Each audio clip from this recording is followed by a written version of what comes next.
Have I been wrong all my life? Does BMW actually make better performance cars than Porsche? Well, I'm going to find out by comparing the new M4 CS in a series of comparison tests against the new 911 GT3. I'm Matt Watson and you're watching CarWow. Is my whole world order about to be turned upside down? In this video, I'll compare these cars' designs. I'll test their performance claims, I'll see how practical or impractical they really are, and decide which one is best. And I might break the habit of a lifetime. Yes, wow.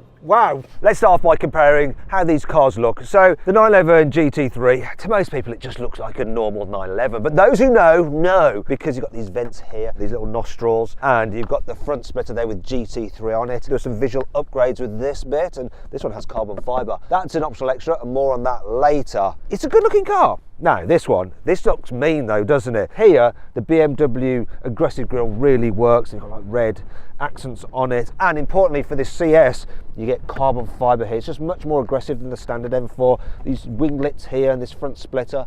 Be careful going over speed humps because that could be very costly. Big thing for me though is the bonnet. Look at it. I love it with this exposed carbon fibre. This car is so aggressive. And another thing I like about it, for this CS, you get yellow daytime running lights. Now, if you don't like those, you can deselect them. From the front then, this looks like the more powerful and aggressive car. Things are different at the back though. You see, while the BMW does have some sporty add-ons like this carbon fibre boot lip spoiler and quite a nice carbon fibre rear diffuser, plus quad exhaust, just can't compete with this proper wing. This provides meaningful downforce. Also, while the diffuser on this Porsche isn't carbon fibre, there's just something more real about it. You know that's doing more diffusing than that one. I also really like the rear end of this. It just works with the central exhaust. This is only two, and you know that this has got a naturally aspirated engine, so it's going to sound amazing. They've also redesigned this part compared to the 992.1. Really like it, and this little vent here. This one makes more of a statement from the rear, and that's probably what you're going to see of these cars when you're driving on the road, the rear of them as they go past you. The M4 CS has some upgraded alloy wheels, so they're forged aluminium and they're 20s at the back and 19s at the front. As with the standard car, you have a carbon fibre roof, but unlike the standard car, you have carbon fibre mirror caps. Still fistable though, in true M tradition. Don't like this tacky little badge there. It's supposed to be an air vent. It's not an air vent, it's fake. It looks like an M4 with some extra bits added on. You could probably do this yourself, you know, with some aftermarket parts. And that brings me to the Porsche, you see, because you can't make this shape yourself, can you? It has to be done from factory. This looks like a racing car. It really does. Alloy wheels, so these are 20s at the front and 21s at the rear. This has the upgraded magnesium alloy wheels. They're rather expensive.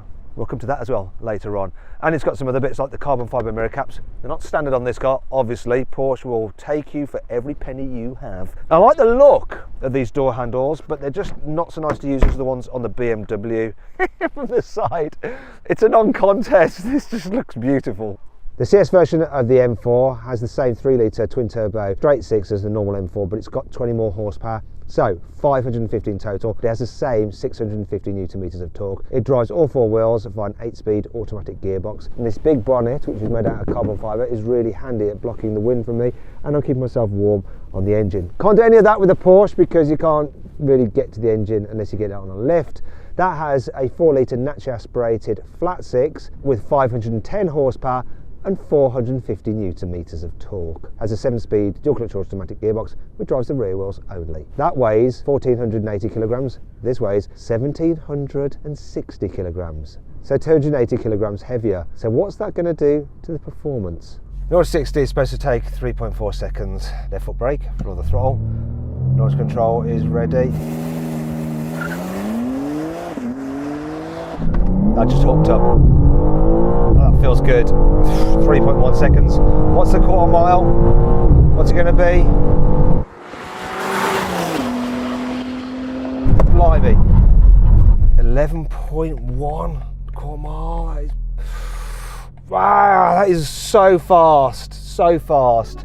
The Porsche could be at a disadvantage here because it's only two-wheel drive, but remember, the entire weight of its 4-litre flat six is pushing down directly on the back wheels, so it should still have excellent traction off the line. Especially 0 to 60, 3.4 seconds, same as the BMW, but what's the reality?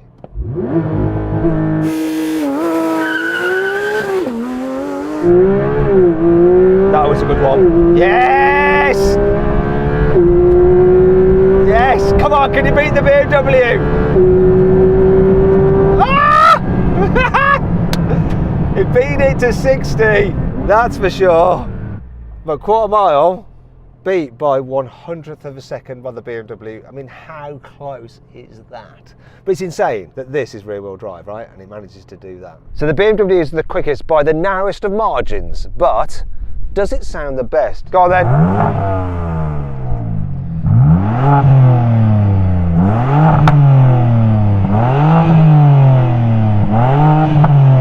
It's pretty nice, pretty nice. Cut it, cut it.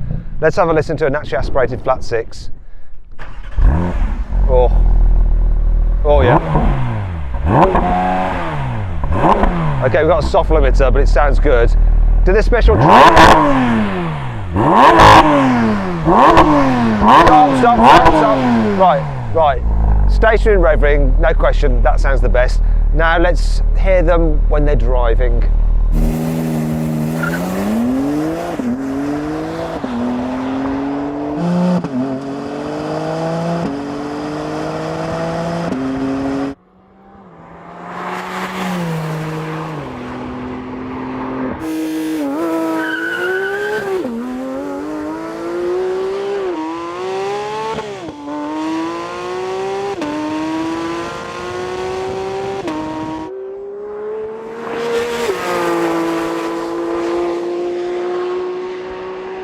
You really feel like you're sitting in a sports car with the GT3 because it is a sports car. You sit dead low, especially in these upgraded carbon fibre bucket seats, which now fold as well.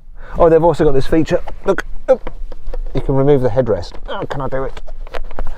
How do you do it? There we go. See, you move it. So if you're wearing a helmet, you're not having your head pushed forward. You can tell that this car's designed for, can't you? Can I put this back on?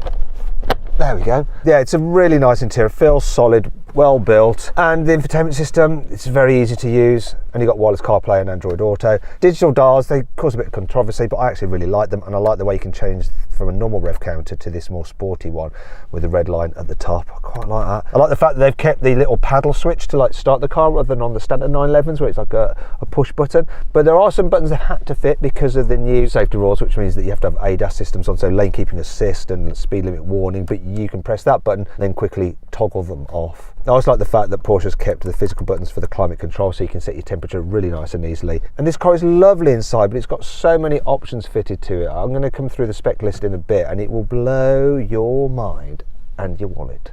As with the exterior, the interior of the M4 just feels a little bit more like a normal car than the Porsche. You still sit very low in these standard fit, you don't have to pay extra for them, carbon fibre buckets. I think for a long journey these are more comfortable than the buckets in the Porsche, and they still hold you very well. It's just that this kind of like hard bit in the middle, for some people with chunky thighs, it can be a bit uncomfortable. I find them absolutely fine though. Other upgrades which help lift it over the standard M4 include, look, we've got CS logo there, you've got carbon fibre little oddments tray, carbon fibre all the way around here. That's really nice. Carbon fibre on here, carbon fibre gear shift paddles and on the steering wheel. You've got Alcantara on the steering wheel as well. It's really nice, and I like all the tricolor stitching as well that you get on this car. And oh yeah, the Porsche has red seat belts, which are an optional extra, but this has tricolor on the seat belt as standard. It's really nice. Infotainment system isn't as good though. It's a bit confusing, this BMW one, and you have to operate, as with the standard car, the climate control through it. And the digital dials, while they're pretty clear and give you all the information you need, they just don't look as mwah as in the Porsche. Now, it's all well and good talking about the upgrades over the normal M4 and even the normal 4 Series, but you've got to put how much that costs into perspective. So this is the starting price for a normal BMW 4 Series. And this is how much you can save on one through CarWow. And this is the starting price for a normal BMW M4, just the normal M4 competition. And this is how much you can save on average on one through CarWow. So if you're thinking about buying a car, you need to head to CarWow. You can do that by following the link in the description or clicking on the pop-out banner in the top right-hand corner of the screen to see the latest deals. There's also a QR code you can scan on screen now. However, this M4 CS costs this much.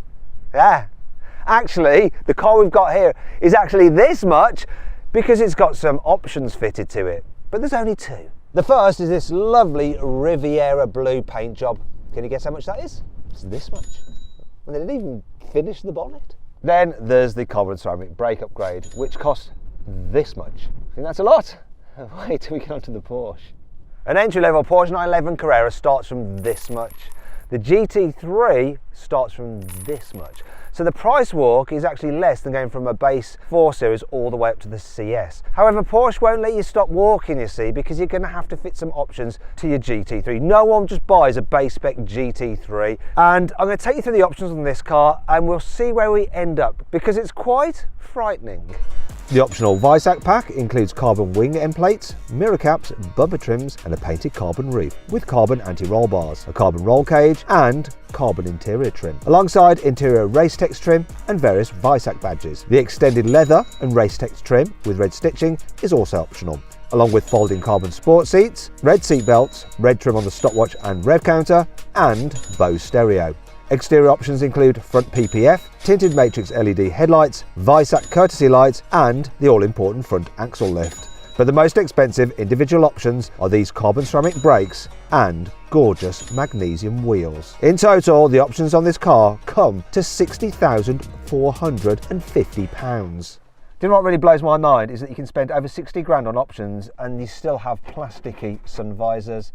I think the person who actually optioned this car forgot to select the Racetex for those. It's only 355 quid, so if you're spending all that money, you may as well do that as well. But overall, that amount of cash on options is insane. You could have a whole M4 for a lot less than that. I found this used BMW M4 on carwow. So it's 3 years old, it's done just over 30,000 miles and it's available for under £50,000. That's a bargain. Thing is though, when you're buying a used car, you do have to be careful. You need to do a history check to make sure it hasn't got a hidden pass. I've run one on that particular BMW using Car Vertical and it's come back completely clean. No issues for mileage, theft, outstanding finance or damage. So I'm happy.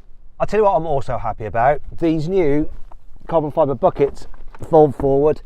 Now there's no rear seats in this, but you can get rear seats in the touring version. It does make it easier to load though, because this cage does cause a problem. But if these seats didn't move, look, you could only like squeeze stuff through there. With this one, you can squeeze stuff through this larger gap. That is handy. I also like the fact that you can get them with Isofix anchor points, so you can put a child seat here in the front. Can't do that in the bucket seats in the previous generation GT3, and these side bolsters just seem a little bit easier to climb over to get in. So that's good. I actually find the side bolsters in the BMW a little bit harder to get over than in the Porsche. Not much in it though. I tell you what is handy about the BMW. Tis this, having some rear seats. Yeah. And even if you have the touring with the Porsche, the back seats are nowhere near as good as this, so I've got a decent amount of knee room. Headroom's okay for me, but let's try someone taller. Nicholas? No, that seat's probably going to go a bit too far back. It's all right, isn't it? Headroom's tight. Headroom's tight. Headroom's very tight, but legroom's good, okay? That's way better than in a 911 though. Oh, absolutely, yeah. So we're happy about that. We're going to do something else you're not going to like in a minute. Right, Nicholas, you know what to do. I'm going to show you how big and practical this boot is. It is quite large for a sporty coupe. This is not going to be pretty. I'll tell you what's also not pretty. You see, I found a used BMW M4, which, when I ran a Car Vertical history check on it, it came back with this: dodgy mileage and crash damage. So make sure you do a Car Vertical history check on a car, because then you can use that information to decide what to do next. Should you walk away from a car like that? Or maybe just use it as a negotiating tool to get the price down. Anyway, if you're gonna get a used car, do a Car Vertical check. There's a link in the description of this video and the pinned comment, and use the code CARWOW for 20% off. Anyway, Nick, so this is the bit you're gonna enjoy the most. We're gonna top to tail, see if we can fit 2 grown men in the back of this. I told you we're gonna enjoy this. Goodness. This is gonna be worse than that Car Vertical history check. Oh look, there's a recess for my feet. Now Miguel, you're gonna have to shut the boot. But look at this though, this is gonna happen. Come on, don't fart, Nick. Go. I think I've got some front end damage. Ah! How do we get out? Actually, do you know what? This is roomier than I thought. Oh, we can release the seats as well. Look. There you go, that way. Don't kick me in the face, I know you want to. Oh, I've got a 12-volt socket here as well, look. It's a 12-volt socket, there we go. My problem is getting my legs out. Can you get out? If I don't do my neck in. I did my neck in last week doing this kind of thing. Anyway. No, we're not going to contort ourselves into the very back part of the 911 to show that you can use that space, because we'll probably get stuck behind that roll cage. But here in the front you have 135 litres of stowed space, and it is quite useful. Not as useful as 440 litres of boot space in that BMW, but yeah, I can sit in this quite comfortably. Nick, can you actually sit in there as well? You're longer of leg. If you can, that's pretty impressive. Do you know what? We should get some suitcases to demonstrate things with rather than people. Yeah, he's happy, I'm happy.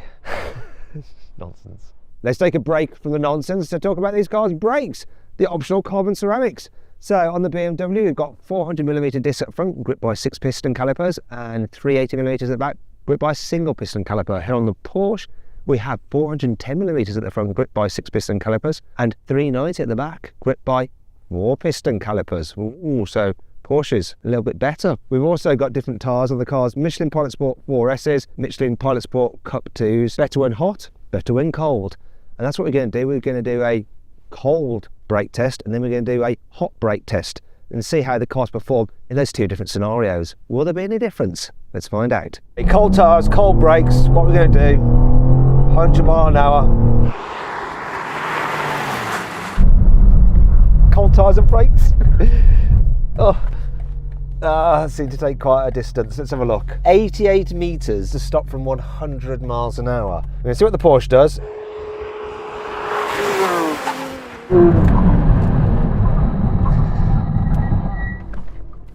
It did better than the BMW. 87 metres, 1 metre better. Is he going to do better once I've warmed it all up? We're going to find out. But first, I need to get some serious heat into the BMW's tyres.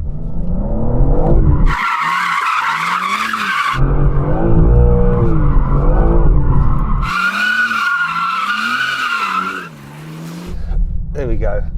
88 metres to beat. Is that any better? Bang on the same, 88 metres. I warmed the heck out the tyres, I warmed the heck out the brakes, and it's exactly the same. Now let's warm up the tyres on the 911. So it's got this feature where you can clutch kick it, so you pull in both pedals, floor it.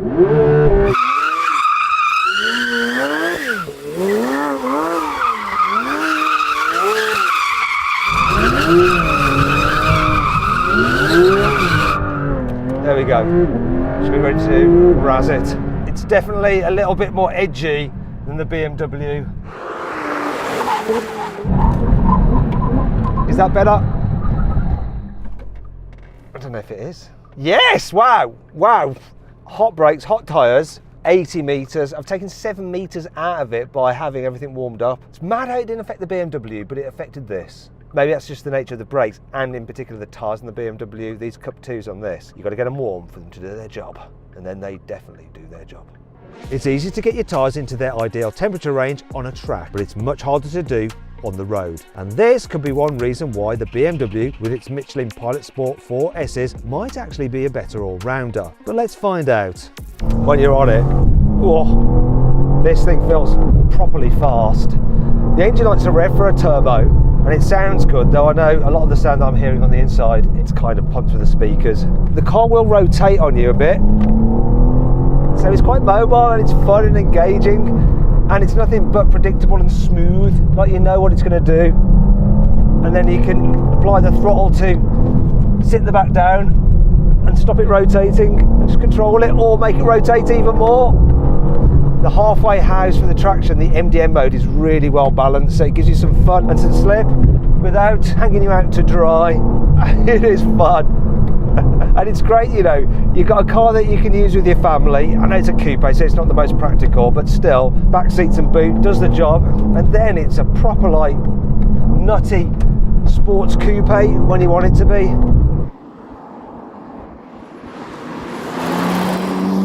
It does feel like a bit of a big bruiser though, this thing. It's not like a scalpel, but it's certainly a lot of fun, and you can cover ground extremely quickly. And with the 4-wheel drive, you can enjoy the performance all year. The brakes feel good, gear shifts. Yeah, I know it's not a dual clutcher, but they're fast. And if you get a bit carried away in a corner, you'll either just push on a bit, or if you rotate too quick, it'll just start to come round on you. It's all very smooth and predictable.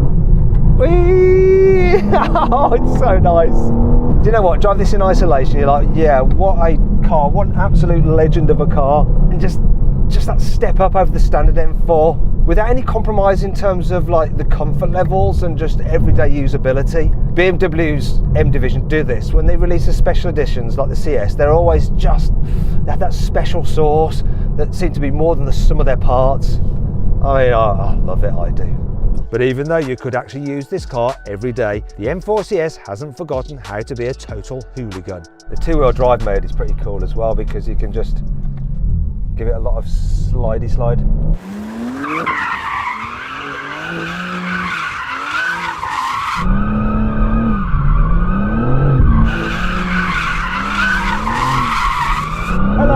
Hello, it's so easy this guy. But how will the Porsche compare with its hardcore motorsport-derived chassis setup? In some ways, it's wrong to compare the GT3 to the BMW. We should just have like a normal Porsche like the GTS. While the BMW is perfectly livable every day and throughout the winter, you wouldn't want to with this. It's a little bit noisy, it's uncompromised. The tyres are no good when it's wet and cold. When the conditions are right, oh my goodness. It's like driving a racing car, it really is. The steering is so sharp, the chassis so stiff, the engine manic. I mean, in terms of speed, outright performance, they're just bang on each other really, but this, the way it's just so flat around the bends and just digs in, it's less likely to let go as well than the BMW, which kind of moves around a bit more. This, it's just so planted. And the drive that you get from that rear axle with the weight over the back wheels, it's just insane. Gear shift as well. You can tell this is a dual clutcher. It's just like bang, bang, bang. So fast on the gear shifts. It's an absolute weapon. The seats are fantastic as well. Just hold you firmly in place. I mean, when the weather's good and the roads are good, this is the car you're going to choose all day long. You do have to watch which gear you're in because you haven't got the torque to pull you out if you're in the wrong gear like you can the BMW, but get it right, this engine is an absolute peach. And the noise, I mean the BMW just can't come close. This pure motorsport, this sound.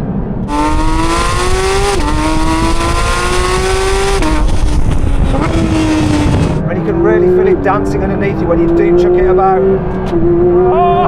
Oh, what an absolute weapon this is.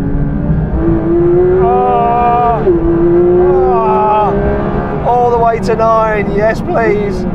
And then you have to relax and just chill for a bit and go, oh, do you know what an amazing, amazing car.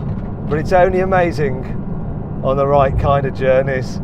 Other times it's going to be a bit of a pain.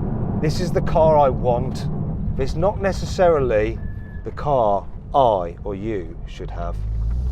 So then, which car is best? Well, technically it's the Porsche GT3. However, you can only really enjoy it if the conditions and the situation is right, whereas the BMW you can enjoy more of the time and all year round. So my final verdict is this: if you're having it as a second car, choose the Porsche. If you're having it as your only car, choose the BMW. I hope that makes sense. I hope you enjoyed the video. If you did, give it a like. If you want to watch some other videos, click on the video windows, and if you haven't done so already, click on the Carwow logo to buy some of our new Carwow merch.